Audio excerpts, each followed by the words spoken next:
and to speak to you all. It's an important day for me.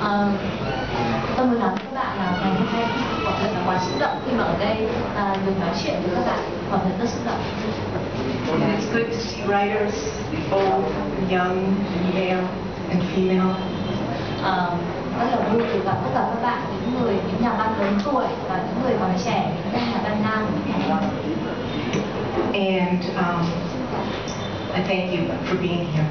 Và rất cảm ơn đã được ở đây với ta. I'm going to talk very briefly about contemporary American poetry, and I thought about how to talk about this a little bit. I wasn't sure how to approach it.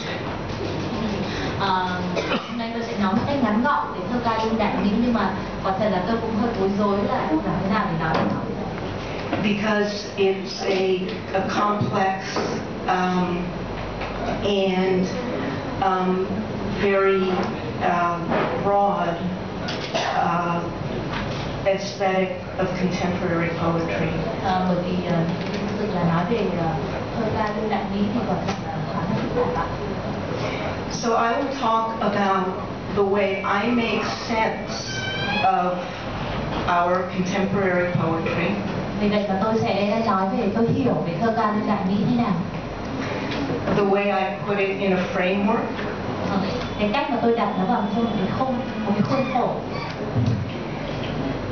And then my colleagues will tell you something very different, I'm sure. Và tôi chắc là các bạn đồng nghiệp của tôi hôm nay sẽ nói cho các bạn hoàn toàn khác cái tôi nói. I'm not going to talk about American poetry in terms of the many cultural influences, but there are very many. Tôi sẽ không nói về việc là cái thơ ca Mỹ có ảnh hưởng như thế nào, mặc dù thực sự là nó có ảnh hưởng rất nhiều. But I'm going to talk about it in terms of the very wide approach to language.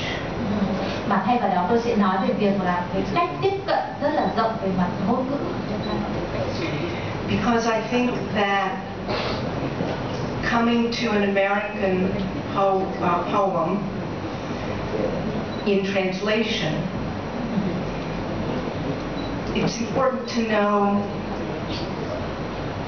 about the broad value system.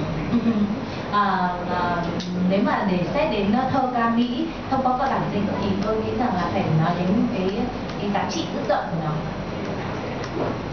So I'm going to go back about 50 years and very briefly try to explain a framework that helps me read American poems. Và bây giờ tôi sẽ quay ngược trở lại thời gian 50 năm và tôi sẽ giải thích về cái khuôn khổ mà đó chúng tôi làm thơ. And for the sake of explanation, I'm going to begin talking about two extremes.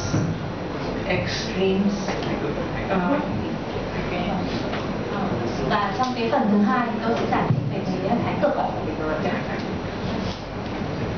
But of course, most poetry comes from the middle. Nhưng mà như tôi đã vừa nói là tôi giải thích về hai thái cực, nhưng tuy nhiên phần lớn thơ ca là đến từ giữa hai thái cực đó.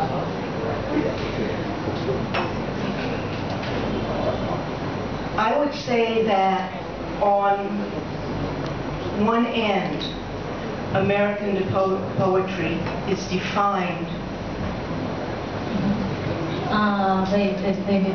về một thái cực, ở một thái cực thì thơ ca Mỹ được định nghĩa là by a group of poets who are interested in language, are interested in language as not a vehicle of communication. Ở một thái cực thì các nhà thơ mà những người mà coi ngôn ngữ không phải là phương tiện để truyền tải thông tin, but as an experience. mà là trải nghiệm. Now this is very difficult particularly if you come to a poem that and don't understand that the poet is not trying to make sense. Điều này quả là khó khi mà các bạn tiếp cận với những bài thơ mà các bạn không hiểu, và chính bản thân các nhà thơ đó người ta cũng không nêu lên cái ý nghĩa gì rõ ràng cả. So it's a very theoretically based. Đó là một cái cơ sở lý luận. And then the way I understand American poetry is to put on the other end. Và tôi muốn giải thích cái nền thơ ca Mỹ ở cái bên kia. A very formal poetry. Đó là một cái thơ ca rất là chính thống, rất là theo cái thông thường. And of course, the American forms are mostly imported. Và cái hình thức thơ này rất là quan trọng.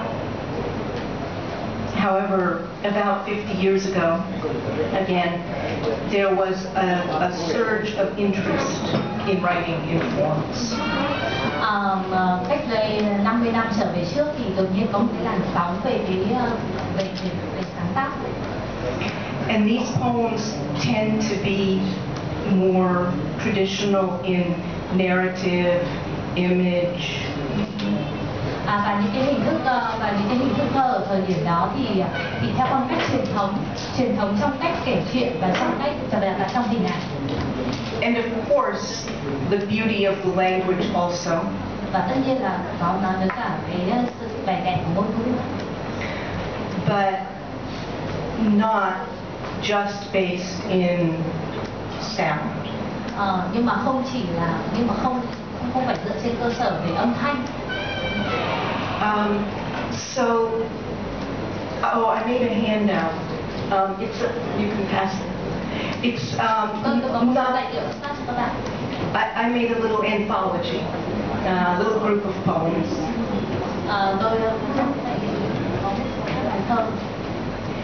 Just for you to have. We won't. We might read one or two, but mostly to look at later. Cái này để cho các bạn có thể đọc sau đó.